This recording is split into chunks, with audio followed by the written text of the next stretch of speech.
Hey there, Fixer. So today we're gonna do reset the service interval on a 2017 Kia Soul.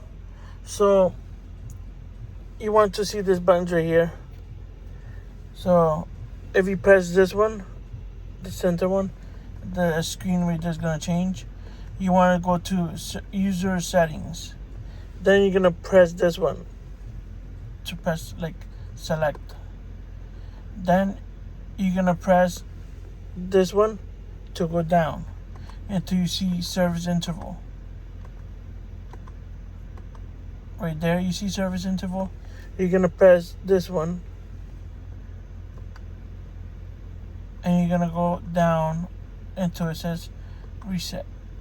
Right there, you're gonna press this one again. Are you sure? Yes. And there you go, guys. That's how you reset the service interval, or the oil life, however you want to call it. And to get out of here, you just go down and you press the center one and you go back, and then you go down again until you see exit again and you press it again, and then you just press that one to change it to a different screen. And that's it, guys. That's how you do it. Like and subscribe. Thanks for watching.